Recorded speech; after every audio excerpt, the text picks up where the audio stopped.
बच्चों, आज हम हिंदी के कुछ मुख्य विषय जो है अनुस्वार और अनुनासिक के विषय में आज जानते हैं। अनुस्वार वे होते हैं जो ऐसे व्यंजन होते हैं जो स्वरों के बाद आते हैं और वो पंचम रूप में माने जाते हैं और उनका प्रयोग हमेशा जो है बिंदु के रूप में होता है। हम किसी भी अक्षर को लिख रहे हैं उसके ऊपर उनका प्रयोग बिंदु के रूप में किया जाता है। ये पंचम वर्ण होते हैं।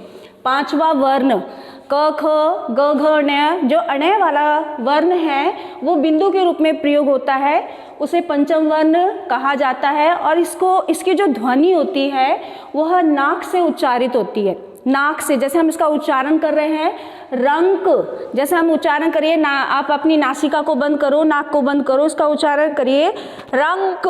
देखो आपकी नाक में झंझनाहट महसूस हुई आपको, इसका जब उसमें आपने उच्चारण किया नाक से ध्वनि का उच्चारण हुआ है। ठीक वैसे ही हम रंग बोल के देखते हैं। अपनी नाक पकड़ कर एक बार दोबारा बोलने की कोशिश करो, रंग। देखो आपके अंदर आपको महसूस हुआ कि आपने इसका उच्चारण नाक के द्वारा किया गया है। और इसका जब आप प्रयोग करोगे तो अक्षर के ठीक ऊपर करोगे। ये शिरोरेखा कही जाती है हिंदी में। जो भी आप वर्ण लिखते हो, जैसे आपने र लिखा है, इसके ऊपर जो आपने रेखा खींची है इसको शिरोरेखा बोला जाता है और इसके शिरोरेखा के ठीक ऊपर इसका प्रयोग किया जाता है। अब हम इस पे अनुनासिक को देखते हैं। अनुनासिक जो है उसका प्रयोग चंद्र बिंदु के रूप में होता है। वो भी ठीक शिरोरेखा के ऊपर ही इसका प्रयोग करते हैं किसी भी अक्षर के ऊपर लिखने के लिए। और इसका प्रयोग इस तरह से, पहले चंद्रमा, आधा चांद, ठीक इसके ऊपर बिंदु लगाते हैं, इस तरह से इसका चिन्ह होता है। और इसका उच्चारण जो होता है, अनुनासिक के उच्चारण में जो ध्वनि आती है, ध्वनि मुख के साथ साथ, हमारा जो मुख है, हम बोलते हैं मुख के साथ साथ हमारी नासिका के द्वार को छूकर निकलती है। नासिका यानी हमारी नाक, इसको छूकर बाहर निकलती है। अर्थात इसका जब हम उच्चारण कर रहे हैं तो हमारा मुख और नाक दोनों का प्रयोग होता है, दोनों को छूकर इसका प्रयोग होता है, दोनों के द्वारा इसकी ध्वनि निकलती है।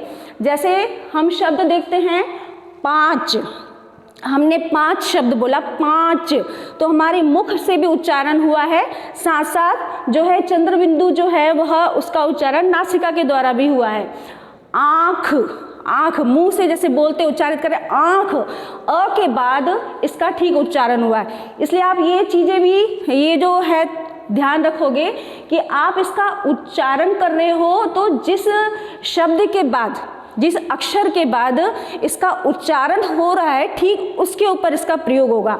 जैसे आपने लिखा 5, आपने यहाँ पे लिखा, आप ये सोचोगे कि आप अब चंद्र बिंदु हमें लगाना है, यहाँ पे चंद्र बिंदु का प्रयोग होगा, लेकिन किसके ऊपर लगाओगे? च के ऊपर लगाओगे, पा के ऊपर लगाओगे या आ की मात्रा के ऊपर लगाओगे?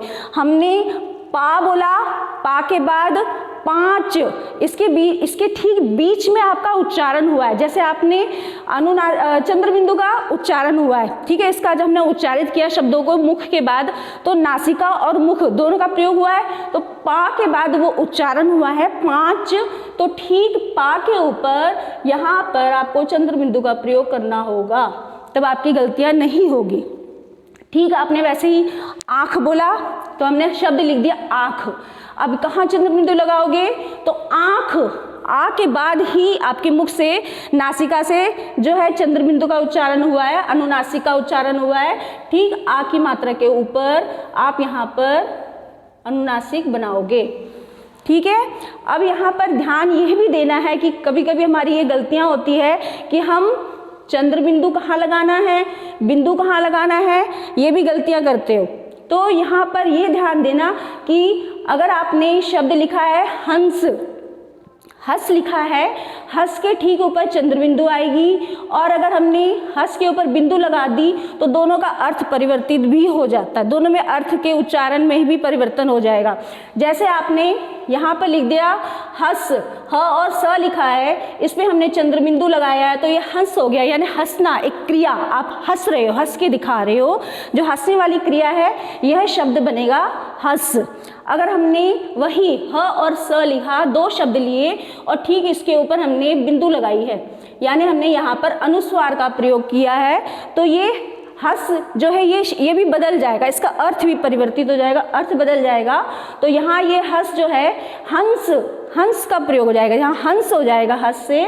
तो यहाँ पर हंस एक पक्षी का नाम होता है। तो आप ये भी ध्यान दोगे, बिंदु और चंद्र बिंदु दोनों का प्रयोग सही करोगे। और कुछ जो शब्द होते हैं उसमें बिंदु चंद्र बिंदु नहीं लगाने से जो है शब्दों में भी परिवर्तन कर देते हो। तो ये भी आप ध्यान देना कि आपने यहाँ पर शब्द आपको बोला गया है चिंता, आपको चिंता लिखना है, च के मात्रा के ठीक साथ में अनुस्वार का प्रयोग आपने किया है, बिंदु लगाई है। अगर हमने बिंदु नहीं लगाएंगे ठीक तरीके से अर्थ परिवर्तित हो जाएगा और चिंता का चिता बन जाएगा, ये भी आप ध्यान देना। तो यहाँ पर बिंदु जो है अनुस्वार अनुनासिक का प्रयोग अर्थ परिवर्तित भी कर देता है और यहाँ पर दोनों का अर्थ भी बदल जाता है। इसलिए चंद्र बिंदु लगाने से जो है हस शब्द हंस में बदल गया, यानी हंसना एक क्रिया, ठीक है। और हंस शब्द का प्रयोग किया है, यानी यहाँ पे अनुस्वार आया है तो हंस यहाँ एक पक्षी हो गया। इस तरह से आप ध्यान दोगे, ठीक है।